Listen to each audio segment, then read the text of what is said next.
आज हम, जैसा कि देखिए नाम ही लिखा हुआ है, केमिकल बॉन्डिंग्स, ये पढ़ने वाले कि एटम एटम कैसे बॉन्ड करके मॉलिक्यूल बना रहा है, मॉलिक्यूल मॉलिक्यूल कैसे मैटर बना रही हैं, एंड फर्दर आगे प्रोसेसिंग चल रही है। किस तरह के बॉन्ड होते हैं, कितने टाइप के हो सकते हैं। तो भाई मैं कुछ इम्पॉर्टेंट बॉन्ड बताने जा रही हूँ, कुछ इम्पॉर्टेंट बॉन्ड बताने जा रही हूँ। कैटेगराइज किया है, बॉन्ड्स को कैटेगराइज किया है 2 पार्ट्स में। देखो भाई, और भी एडवांस पार्ट भी हो सकते हैं, लेकिन अपने इतने में खुश है, अपने इतने में ही खुश है। पहला, कोवेलेंट बॉन्ड। तो जो स्ट्रॉन्ग टाइप के बॉन्डिंग बनाते हैं उनको तो क्या है, कोवेलेंट बॉन्ड कह दिया गया कि भाई तुम लोग खुश रहो, जो स्ट्रॉन्गेस्ट है। अब स्ट्रॉन्गेस्ट का कैसे पता चलेगा, स्ट्रॉन्गेस्ट का कैसे, या तो उनको बनने में ज़्यादा एनर्जी चाहिए या टूटने में। उनको तोड़ने के लिए बहुत ज़्यादा एनर्जी की रिक्वायरमेंट है, क्योंकि बॉन्डिंग ही ऐसी होगी, जितनी स्ट्रॉन्ग बॉन्डिंग होगी उतना मुश्किल है तोड़ना, उनके बॉन्ड को ब्रेक करना उतना ही मुश्किल है। दूसरे एक और क्राइटेरिया कर दिया, नॉन कोवेलेंट बॉन्ड। देखो, इस तरह से क्या किया है, कैटेगराइज करना चाहा है। अब हम 1 बाय 1 क्या करेंगे, इसके बारे में पढ़ते जाते हैं, सीक्वेंस फॉलो करते हुए पढ़ते जाते हैं। पहले कोवेलेंट बॉन्ड के बारे में डिस्कशन कर लेते हैं, कंपैरेटिवली चलेंगे। कोवेलेंट मैंने बताया है कि सबसे स्ट्रॉन्गेस्ट है। क्या बोला है मैंने, सबसे स्ट्रॉन्गेस्ट है, बहुत तगड़ा बॉन्ड है। ब्रेक करना इजी नहीं है। इजी लगता है क्या, इजी नहीं है, बहुत एनर्जी चाहिए, बहुत एनर्जी चाहिए। Next, non covalent bond. Strong तो बेचारा ये भी है, लेकिन स्ट्रॉन्गेस्ट नहीं है। इसमें स्ट्रॉन्ग और वीक वाले दोनों आएंगे, इसमें स्ट्रॉन्गेस्ट बॉन्डिंग आएगी। मतलब ये देख लो, ये जो कोवेलेंट बॉन्डिंग है ना, it is like a marriage, और ये जो नॉन कोवेलेंट होंगे it is like a crush. आप समझ रहे हो, जहाँ ज़्यादा चार्ज मिलेगा ना बॉन्ड वहीं बन जाएंगे इधर, बट इधर एक बार हो गई ना बॉन्डिंग, वैसे हो ही गई बॉन्डिंग, अब तोड़ नहीं सकते, अब तोड़ नहीं सकते। इनमें कौन कौन से बॉन्डिंग आते हैं, पेप्टाइड बॉन्डिंग। पेप्टाइड बॉन्ड किसके बीच में बनता है, बिटवीन अमाइनो एसिड्स। कैसे, जैसे ये एक अमाइनो एसिड है और ये दूसरे अमाइनो एसिड के साथ लिंक होगा, बॉन्ड बनाएगा, तो ये बॉन्ड कौन सा है, यही तो है बॉन्ड पेप्टाइड। आप इसे बताऊं, एक अमीनो एसिड को दूसरे अमीनो एसिड से, ये क्या है, peptide bond. Clear, very clear. इसके अलावा एक और एग्जांपल ले सकते हो, डाइसल्फाइड बॉन्ड। ये भी बेटा प्रोटीन प्रोटीन के बीच में पाया जाएगा। देखो, प्रोटीन क्या ऐसी लंबी छड़नुमा स्ट्रक्चर होती है क्या, मतलब अमीनो एसिड की जुड़ जुड़ के चेन, हालो साहब ये प्रोटीन बन गया, ये पेप्टाइड बॉन्डिंग हो गई, ये लो प्रोटीन बन गया ना ना ना ना ना। प्रोटीन क्या होता है, अपनी फोल्डिंग स्टेट में रहता है, इसी में ये एक्टिव है बेटा। मिस फोल्डिंग में तो डिजीज करेगा, प्रियोन की तरह वर्क करेगा, बट ऐसे ही ये फोल्डिंग स्टेट में है, ऐसे ही अपनी एक्टिव फॉर्म में। एक्टिव फॉर्म का मतलब होता है कार्य करने वाली फॉर्म में। तो यहाँ पे जो इंट्रैक्शन, ये अमीनो एसिड, ये एक, ये एक, ये एक, ये एक, ये एक, तो ये ऐसे नहीं रहेंगे, ये अपनी फोल्डिंग स्टेट में रहेंगे। इस फोल्डिंग में स्टेट में लाने के लिए भाई, इसने तो स्टार्टिंग में तो पेप्टाइड बना लिया, ये सबसे स्ट्रॉन्गेस्ट है, ये लड़ी तो नहीं टूटेगी, चाहे फिर कितनी एंजाइम डालो, कितनी सॉल्ट डालो। बट क्या है, जो ये इंट्रैक्शन होंगे ना, जैसे ये ऐसा, इसमें हाइड्रोजन बॉन्डिंग भी हो सकती है, इसमें सल्फाइड डाइसल्फाइड बॉन्डिंग भी हो सकती है, हाइड्रोफोबिक बॉन्डिंग भी हो सकती है, आयोनिक बॉन्डिंग भी हो सकती है, इस तरह से। ये इस तरह से फोल्डिंग स्टेट में रखते हैं। अगर इनको अनफोल्ड करना हो ना तो बाहर से सॉल्ट ऐड करो, जो वीक बॉन्ड होंगे ना वो ब्रेक हो जाएंगे, जो वीक बॉन्ड होंगे वो ब्रेक हो जाएंगे। मतलब एक ये सेट है प्रोटीन का, एक ये सेट है, इसके बीच में सल्फाइड बॉन्ड भी पाए जाते हैं। ऐड करो सॉल्ट, जितना इनको चाहिए ना उतना, तब जाके ये ब्रेक होंगे, तब जाके ये ब्रेक होंगे। क्लियर? तो स्ट्रॉन्गेस्ट बॉन्डिंग है पेप्टाइड बॉन्डिंग, तो स्ट्रॉन्गेस्ट बॉन्डिंग है डाइसल्फाइड बॉन्डिंग। तो ये किस में रख दिया? कोवेलेंट बॉन्डिंग में। ये किस में रख दिया है? कोवेलेंट बॉन्डिंग में। It is like a marriage, मतलब भाई जब एटम एटम मिलेगा जो एग्जिस्टेंस में नहीं है, एक और एटम ये बनाएगा मॉलिक्यूल। अरे भाई मॉलिक्यूल कभी एग्जिस्ट करेगा क्या? इतनी छोटी चीज़ ऐसे कैसे एग्जिस्ट करेगी? जब तक अपन देख नहीं लेंगे तब तक अपन मानेंगे थोड़ी ना। हाँ, मॉलिक्यूल मॉलिक्यूल बन के मैटर बना ले कोई चीज़ का, हाँ तब हमें दिख जाएगी भाई सॉलिड है कि लिक्विड है कि गैस है। अब समझ में आया? मॉलिक्यूल भी नहीं देख सकते, मैटर ही देख सकते हो।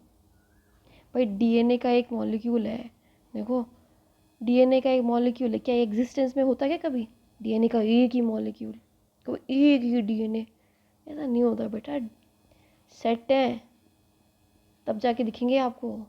ये कहाँ देखोगे एक डीएनए? कहाँ देखोगे? कौन सी मशीन के नीचे देखोगे? किधर? सेट देखोगे आप, बंच देखोगे पूरा, तब जाके विजुअलाइज होगा। भाई फॉरेंसिक लैब में भी एक डीएनए की पीसीआर के थ्रू कॉपी बना के देखी जाती है, एक तो दिखेगा ही नहीं कि है भी कि नहीं है क्या है कि नहीं। रिसर्च करना अलग बात होती है, रिसर्च करना अलग बात होती है, ठीक है। उसके लिए अपन को करना पड़ता है, डीएनए को एक ही फॉर्म में लाना पड़ता है, रिसर्च करनी होती है। तब तो भाई एक्सरे क्रिस्टलोग्राफी कर लो, अपन को यही पता चल गया है ना कि हाँ भाई डीएनए में फॉस्फेट भी होता है, नाइट्रोजन बेस भी होती है, शुगर की बैकबोन भी होती है। ये तो बाद में पता चला है ना। एग्जिस्टेंस तो ऐसा नहीं है ना, एक है ये, ऐसे में एग्जिस्टेंस है ही नहीं, इस तरह से एग्जिस्ट नहीं कर सकता है, इसी तरीके से एग्जिस्ट करता है। ये एग्जिस्टेंस का तरीका नहीं है इनका, ऐसे ये प्रेजेंट रहेंगे, इनको कोई भी डिके कर जाएगा। चलो ये अपना कंप्लीट हो गया कोवेलेंट बॉन्डिंग, आई होप आपको समझ में आया। नॉन कोवेलेंट बॉन्डिंग पे आ जाओ। पहला नॉन कोवेलेंट बॉन्डिंग में क्या पढ़ेंगे अपन? आयोनिक बॉन्ड, या फिर इसको इलेक्ट्रोस्टैटिक बॉन्ड भी कहते हैं। बहुत सुना सुना नाम है ये, मैंने कुछ ऐसी वर्ड बोला ही नहीं जो फैमिलियर ना लगे आपको। ये क्या है? ये एक तरह की वीक बॉन्डिंग है, ये मैंने स्टार्टिंग में बता दिया कि ये स्ट्रॉन्गेस्ट वाले हैं तो इनके कंपेयर में ये वीक है, ये वीक बॉन्डिंग है। और मैंने ये बता दिया it is like a crush, मतलब ये परमानेंट तो है ही नहीं, परमानेंट तो है ही नहीं। कैसे? कैसे? मान लो ये प्लस चार्ज वाला एटम है, यहाँ पे नेगेटिव है, तो ये क्या करेगा? इसे तुरंत भाग के बॉन्ड बना लेगा। ये लो साहब बॉन्ड बन गया, यही आयनिक बॉन्ड है आयंस के बीच में, बिटवीन आयंस। मान लो इससे भी ज़्यादा हाईली नेगेटिव वाला मिल गया इसको, इसके पास में आ गया, तो ये तुरंत इससे बॉन्डिंग कैंसिल करेगा और इससे बॉन्ड बनाएगा। मान लो इससे भी ज़्यादा नेगेटिव वाला एटम मिल गया, तो ये साहब उससे बाइंडिंग कर लेगा। अब पता चल गया it is like a crush, कभी ये कभी ये कभी ये। जो ज़्यादा टैलेंटेड है, जो ज़्यादा नेगेटिव चार्ज लेके घूम रहा है, ये उसी के साथ बॉन्ड बना लेगा। अब नेक्स्ट बॉन्डिंग पढ़ लेते हैं। नेक्स्ट है अपनी हाइड्रोजन बॉन्ड, ये भी नाम सुना है, ये भी नाम सुना हुआ है। अभी जिनको पता है कि डीएनए डबल हेलिकल स्ट्रक्चर होती है, नाइट्रोजन बेस होते हैं और एक नाइट्रोजन बेस दूसरे नाइट्रोजन बेस से हाइड्रोजन बॉन्डिंग के थ्रू जुड़ता है, ये सब अच्छे से पता है। ये कौन सी बॉन्डिंग है? ये हाइड्रोजन बॉन्डिंग है। शर्तें देखो इसकी। सबसे पहले हाइड्रोजन बॉन्ड बनाने के लिए क्या हाइड्रोजन चाहिए? बिल्कुल, जिसकी बॉन्डिंग कर रहे हो हाइड्रोजन चाहिए, मतलब हाइड्रोजन कंपलसरी। फिर और नहीं बात, एक रूल है उसको ये फॉलो करना चाहिए। एक रूल है फ़ोन का, उसको ये फॉलो करना चाहिए। मतलब हाइड्रोजन बॉन्डिंग तभी बोलियो जब हाइड्रोजन दोनों तरफ, या तो फ्लोरीन से या ऑक्सीजन से या नाइट्रोजन से, इनसे बॉन्डिंग कर रहा हो, तभी हाइड्रोजन बॉन्डिंग कहियो, वरना मत कहियो। जनाब ये बॉन्डिंग बनाएगा, बट ये मेक श्योर कर लेगा कि मेरे आजू बाजू इलेक्ट्रोनेगेटिव ही होने चाहिए एटम। इधर भी इलेक्ट्रोनेगेटिव और इधर भी नेगेटिव वाले। मैं बता दूं, एफ, फ्लोरीन, ऑक्सीजन, नाइट्रोजन, इनके पास नेगेटिव चार्ज होता है और हाइड्रोजन पॉजिटिव चार्ज वाला है। तो फिर से कंफर्म हो गया आपको कि हाँ नॉन कोवेलेंट है, आयंस का ही चल रहा है यहाँ पे खेल, आयंस का ही चल रहा है यहाँ पे। नेक्स्ट एक और रूल है। इन्होंने कह दिया कि भाई साहब 180 डिग्री के एंगल पे ही बनाऊंगा। बोले आलो साहब, बोला 180 डिग्री, बोला हाँ। कैसे? बोला वाटर मॉलिक्यूल में, वाटर में हूँ, वहाँ पे मैं ऐसे ही बॉन्डिंग करता हूँ। बोला दिखती तो नहीं है ऐसी। बोला आँख के अंदर देखोगे तो दिखेगी। अभी बताओ दिखी कि नहीं दिखाई? अपन ये ट्रायंगल शेप समझ लेते हैं, एक्चुअल में ये देखो 180 डिग्री एंगल का ही बना रही है। बोला ये तो बहुत गजब बात बताई। बोला बिल्कुल 180 डिग्री एंगल पर होना चाहिए। इसने रूल्स दिए हैं अपने भाई, इसने अपने रूल्स दिए हैं, इनकी फुलफिलमेंट होनी ज़रूरी है। एक और रूल दिया है। बोला अब कौन सा आ गया? बोला मैं जिससे बॉन्डिंग कर रहा हूँ ना, इधर देख लो, मैं जिससे बॉन्डिंग कर रहा हूँ ना, उसके और मेरे बीच में 2.8 एंगस्ट्रॉन की ही दूरी होनी चाहिए। बोला यार ये क्या बात हुई है, ये ऐसे थोड़ी ना रखे जा रहा है, कंडीशन रखे जा रहा है। बोला लास्ट है कि मेरी जिससे भी बॉन्डिंग हो रही है, चाहे ओ हो, चाहे एफ हो, चाहे से एन हो, 2.8 एंगस्ट्रॉन की डिस्टेंस पे होना चाहिए। चाहे इधर देख लो, चाहे इधर देख लो, 2.8 एंगस्ट्रॉन। और एंगल कितने का होना चाहिए? 180 डिग्री का। बस ये मेरी शर्तें हैं, ये फुलफिल होगी तो समझ जाना कि वो हाइड्रोजन बॉन्डिंग है वहाँ पे। मतलब बोला डीएनए भी ऐसे होला? बोला डीएनए भी ऐसे हो रहा है, 180 डिग्री पे बन रहा है और मेरे से दूसरा वाला मॉलिक्यूल 2.8 एंगस्ट्रॉन की दूरी पर है। बोले ये बात तो पता ही नहीं थी। बोला पता चल गई, असराती रहो। चलो नेक्स्ट पढ़ते हैं। काफ़ी हिट बॉन्डिंग, मैं मेरी मान की बात, चलो काफ़ी हिट बॉन्डिंग है, हाइड्रोफोबिक बॉन्डिंग।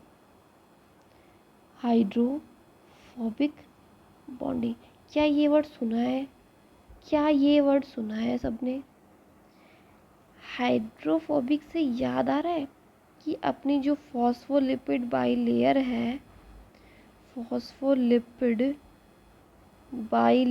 है, जिसे प्लाज्मा मेम्ब्रेन कहते हो, सेल मेम्ब्रेन कहते हो, जीव द्रव्य झिल्ली बोलते हो, वो भी तो हाइड्रोफोबिक है बच्चों। ये हेड होता है इस तरह से और ये टेल होती है। ये बचपन से पढ़ा है भाई साहब। कोशिका झिल्ली की संरचना, माइटोकॉन्ड्रिया की संरचना, लाइसोसोम की संरचना, ईआर की संरचना। तो जो हेड होता है वो तो हाइड्रोफिलिक होता है, वाटर लविंग, किसी भी आयन वाला हो चाहे नहीं हो वो बाइंडिंग कर लेगा। और ये जो पूंछ सी है उसे टेल बोलते हैं और ये होती है हाइड्रोफोबिक। ये किसी को भी अपने आर पार नहीं जाने देगी, सिर्फ हाइड्रोफोबिक पार्ट को ही जाने देगा। मतलब ये सुना होगा कि हर चीज़ को पास करने के लिए या तो कोई ट्रांसपोर्टर थे, कोई पंप थे, कोई एक्टिव था, कोई पैसिव था। लिपिड ऐसा था जिसको किसी की जरूरत नहीं थी। लिपिड बाहर से अंदर आ सकता था और अंदर से आराम से बाहर। अब सोचेगा क्यों? अरे भाई, जब लिपिड की ही लेयर बनी है, लिपिड ने ही बनवाई है, जब घर ही उसने बनवाया है तो वो आ जा नहीं सकेगा क्या? क्या बोलते हो भाई, घर ही उसने बनाया, जिसने घर बनाया वो उस घर में ही नहीं आए? ऐसा तो नहीं हो सकता ना। तो मतलब हाइड्रोफोबिक वाटर हीटर है, वाटर हीटर हीट यू। और बाकी लिपिड आ जाओ, लिपिड आके तो देखो, दांत निकल जाते हैं भाई के। बोला आजा, तू तो भाई है अपना।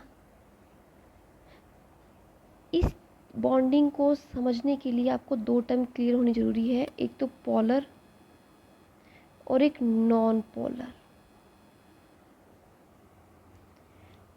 पोलर होते हैं अनइक्वल डिस्ट्रीब्यूशन ऑफ चार्ज। और यहाँ पे तो बेचारा कम वक्त चार्ज ही नहीं है, और है तो भी बहुत लेस। अनइक्वल कैसे? मतलब एक के पास ज़्यादा चार्ज होगा और बाकियों के पास कम होगा। बोला कैसे? बोला ऐसे। ये हाइड्रोजन बॉन्डिंग देख लो, वाटर मॉलिक्यूल देखो, इसमें ऑक्सीजन पे नेगेटिव चार्ज होता है और ऑक्सीजन बाइंड करता है हाइड्रोजन पे, इन पे पॉजिटिव। पॉजिटिव मतलब पार्शियल रे, पार्शियल पॉजिटिव चार्ज आ जाता है, पार्शियल पॉजिटिव चार्ज आ जाता है। भाई इसकी इलेक्ट्रोनेगेटिविटी लिस्ट में जाके देखोगे तो 3.5 है, इसकी 2.1 है इलेक्ट्रोनेगेटिविटी।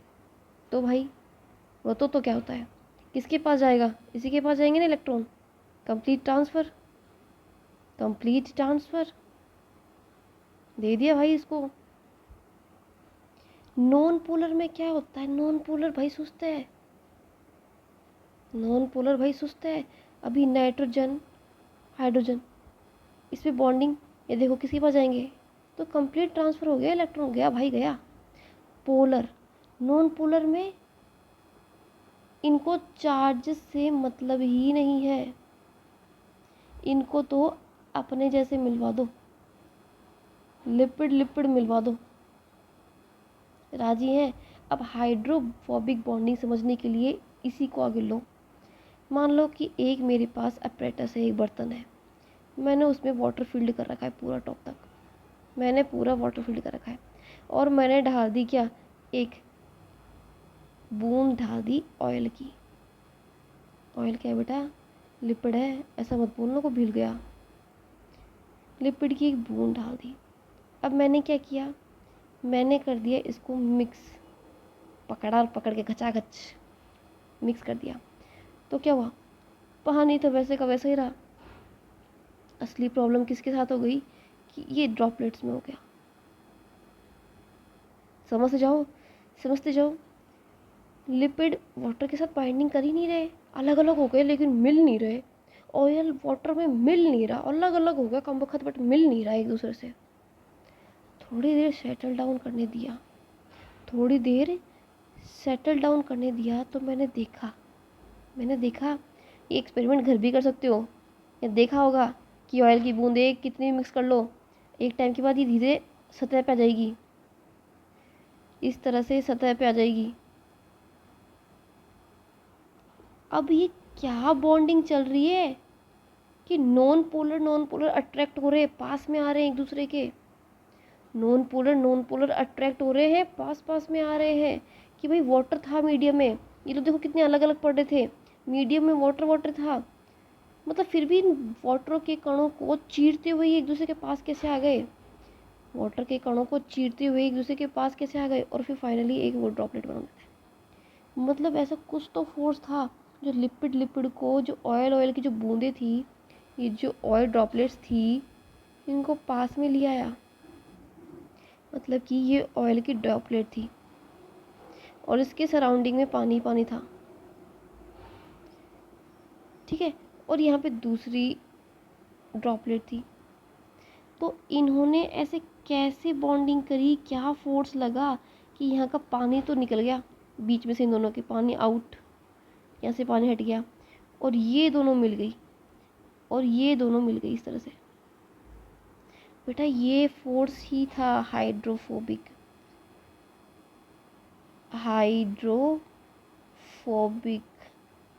फोर्स।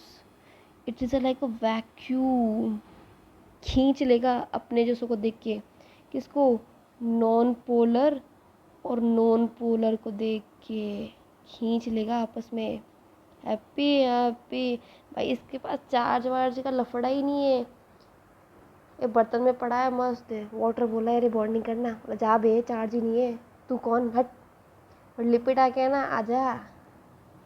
ये थी हाइड्रोफोबिक बॉन्डिंग बच्चों, हाइड्रोफोबिक बॉन्डिंग। इसके बाद मैं लास्ट एक और करवा देती हूँ, ठीक है ना, एक और करवा देते। कौन सी, चौथी होगी क्या? आपको चौथी ले लो, एक करवा देती हूँ मैं लास्ट आपको, लंदन डिस्पर्सन फोर्स। ये फोर्स क्या है? ये मॉलिक्यूल है, इसके इलेक्ट्रॉन चक्कर काट रहे हैं, इसके ये एटम है, इसका चक्कर काट रहे हैं। क्या होगा? टेम्परेरी एक बार को एक्सचेंज कर लेंगे ये, भाई इसको कम पड़ जाएगा ना तो ये ले लेगा, इसको कम पड़ जाएगा ना, कभी कभी इसको कम पड़ गया तो ये इलेक्ट्रॉन ले लेगा। मतलब कि टेम्परेरी इम्बैलेंस चल रहा है, टेम्परेरी इम्बैलेंस ऑफ या इन इलेक्ट्रॉन। इसको चाहिए तो इसको आ जाएगा, कभी इसको चाहिए तो इसको आ जाएगा। वीक है, वीक है। इसी तरह डायपोल, डायपोल है ना, वो भी वीक है, ठीक है।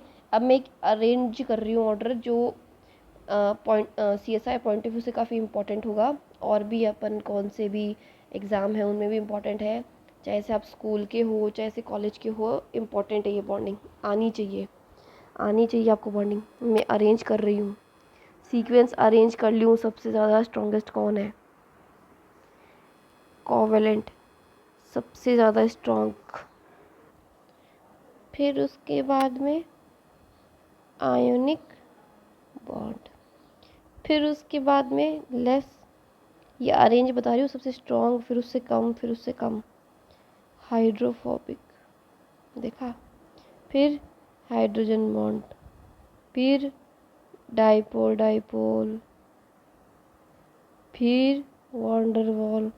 बेटा ये मैंने अरेंज नहीं किया है, ये बुकिश है, ये बुकिश है कि इसको तोड़ने में कितनी चाहिए, बनाने में कितनी एनर्जी चाहिए, इसको कितनी नहीं चाहिए। Clear guys? ये अरेंजिंग है ऑर्डर, ये मैंने नहीं बनाया है, ये अरेंजिंग है, ये रिसर्च है, ये अपन को पता है ये चीज़ें। कितने किलो कैलोरी जूल, ये कितने किलो कैलोरी पर मोल एनर्जी चाहिए। सबसे स्ट्रॉन्गेस्ट ये है और सबसे वीकेस्ट बॉन्डिंग ये है। बट इसका मतलब ये नहीं है वीक है तो पाई नहीं जाएगी, पाई जाएगी, टेम्परेरी टाइम के लिए पाई जाएगी।